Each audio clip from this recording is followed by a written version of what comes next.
Hi, welcome to the post-screening Q&A for Wander Darkly.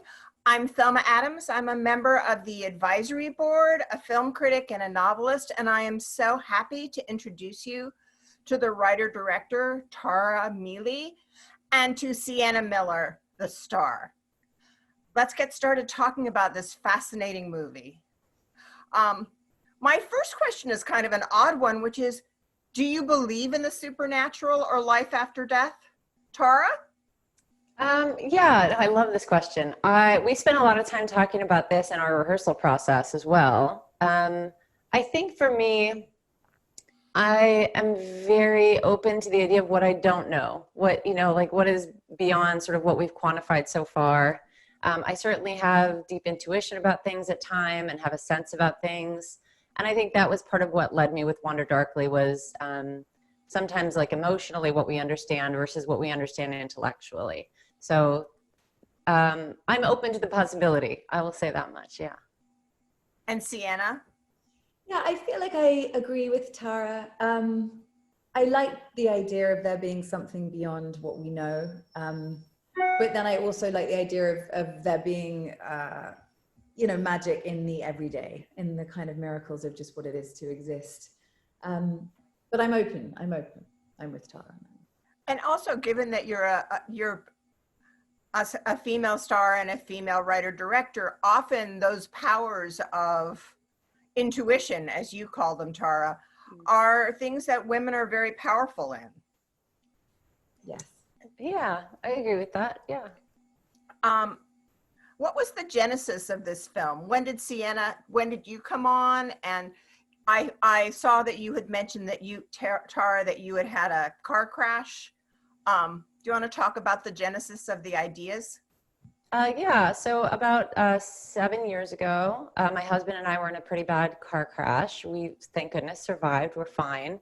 But the aftermath of that, we had 2 little girls at the time. They were 6 months and 4 at the time. And were they in the car?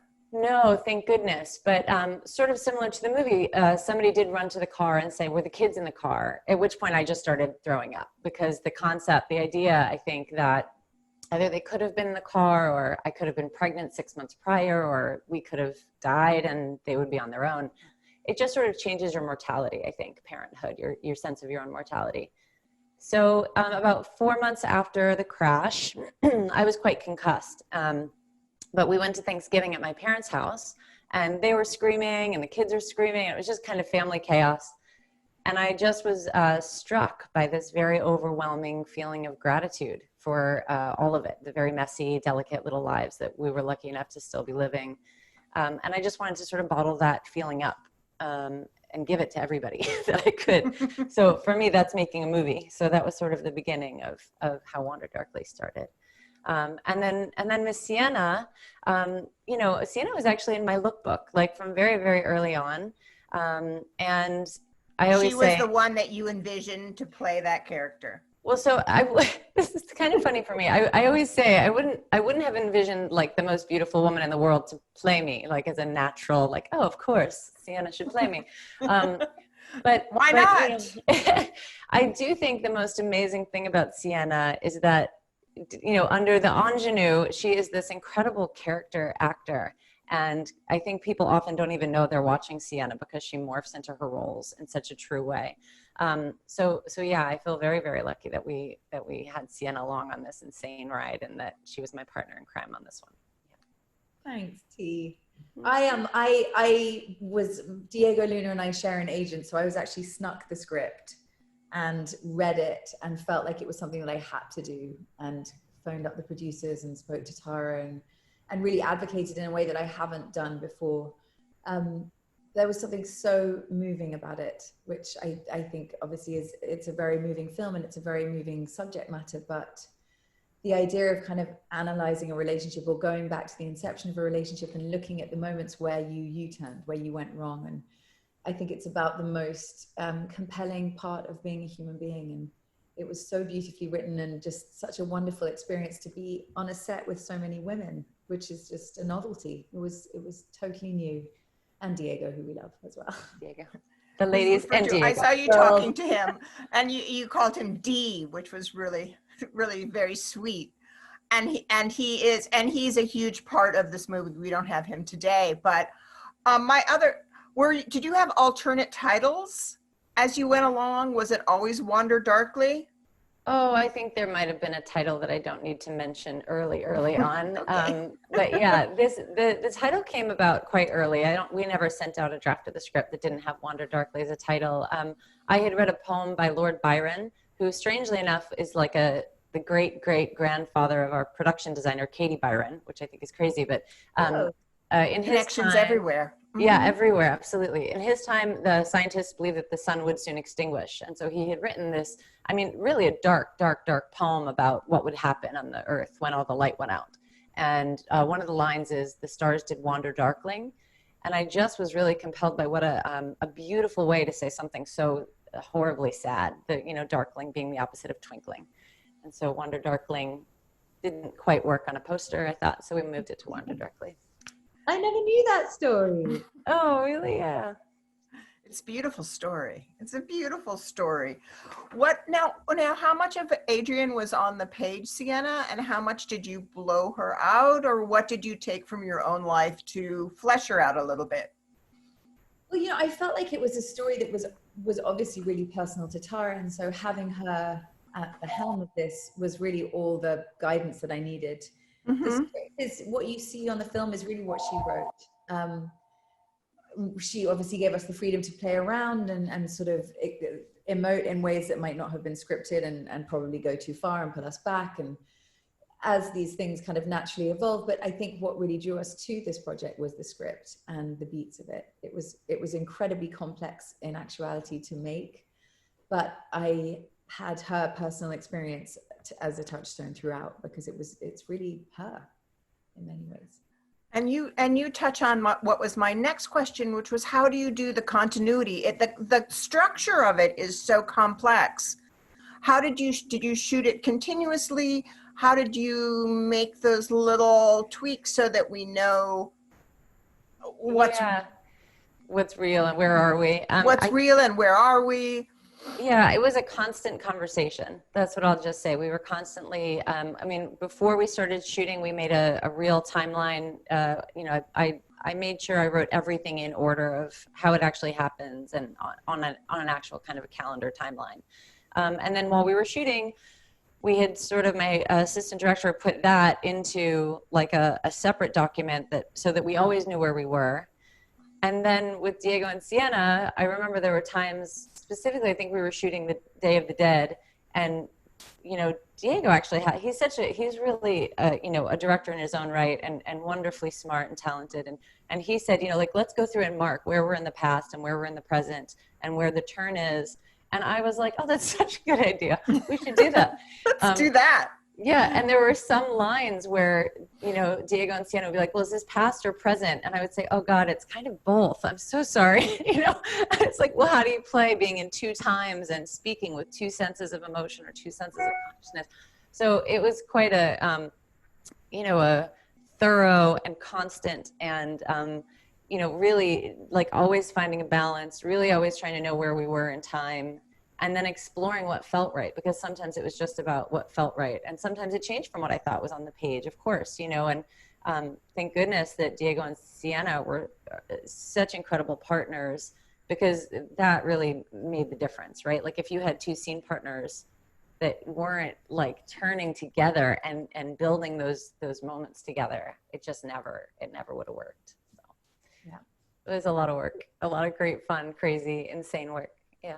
Yeah. Sienna, so how did you collaborate with Diego within the scenes? Did you talk about it beforehand? Did you feel it through? Did you have takes where you did it differently and then saw where it landed?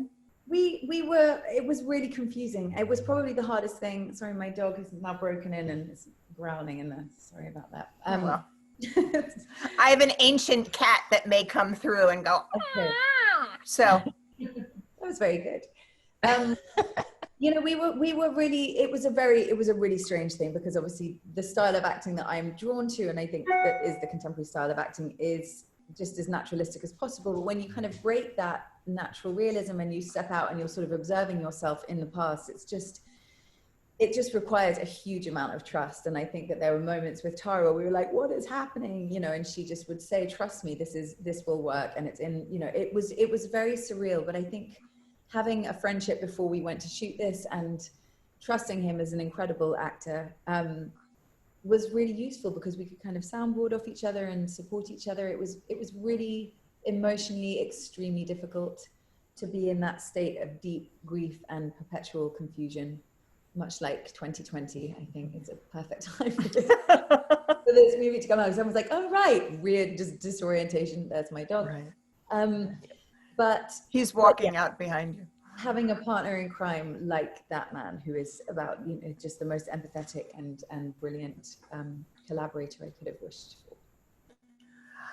He's wonderful. The two of you are wonderful, and it is very, very emotional to watch. I'm curious if there were movies that you, Tara, had seen that you kind of pulled. If I think of a movie that it reminds me of a little bit, that doesn't have the time, the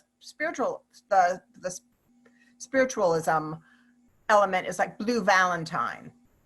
Yeah, certainly Blue Valentine, you know, like about the examination of a disintegration of a relationship, and also that movie gets to build it back. So there's some similarities there. Certainly Eternal Sunshine. I think Sienna and Diego and I watched a bit of The Fisher King early on. You know, the idea of kind of manifesting psychosis. I'm trying to think of what else. You know, somebody actually recently showed me after a screening, said, you have to watch Two for the Road, you know, the old Audrey Hepburn. Yeah. I was like, oh my God, like this is like a Wander Darkly precursor. But so, yeah, I mean, I think there's probably many, many, many influences in there, tiny little threads of things. But I'm curious, Sienna, you mentioned the idea of there being so many women on the set. I remember, you know, when we were at the Hamptons in 2012, that was something we were dreaming of and talking about. And now it seems to be happening. How did it change? It sounds very collaborative. Yeah. What were some examples of things that you saw that really were different on this set? I think it sort of touches on what we talked about earlier, where there's just a level of intuition and understanding. It's less ego fueled somehow. You know, with the small movies, there's always a kind of magic, because you know that people are there doing it because they love it. There's no other reason except you have to be passionate, and it's extremely long hours and, you know, a limited budget. And so I tend to feel like those sets have a magic on them already, but I do feel like having women around supporting each other in the way that women do was refreshing and nurturing. And I felt like I certainly needed that to go to the depths of despair that this was kind of asking for. Yeah, I look forward to having that experience again, or it continuing. And how do you think this movie really explores this marriage and all of these questions of coupledom? You know, is it a real relationship if they're not married? Does it make it real if they're buying a house? How does having a child just throw everything up in the air? Can you talk about that relationship that's at the center? Yeah, you know, I think when I wrote it, I was sort of trying to telegraph back to things that I had worried about earlier on in my relationship and in my marriage. And I felt like there were so many shoulds. Like, I felt like, okay, you should get married, you should have kids, you should have the house, you know. And I think it's taken, and I don't do that in my career for some reason, you know.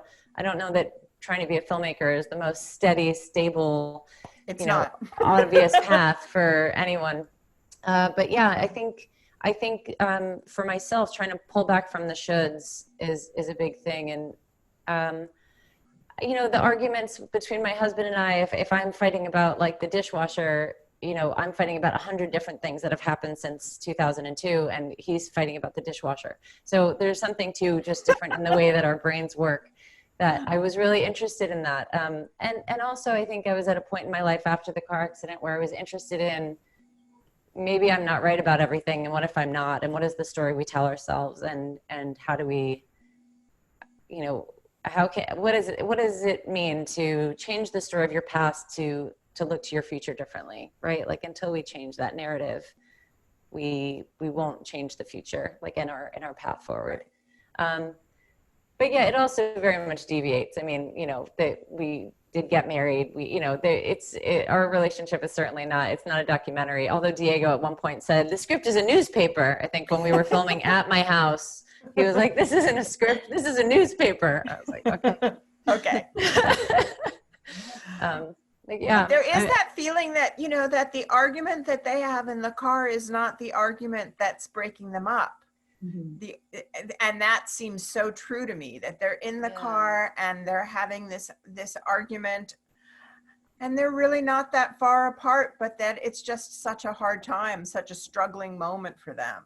And then it turns out to be a determinative moment. Yes. Yeah. And you have that, I think, in relationships, that fear of like, what if I walk away from the wrong thing? What if we actually are closer than I think? And I think that's always a negotiation when you're in that struggling moment of a relationship.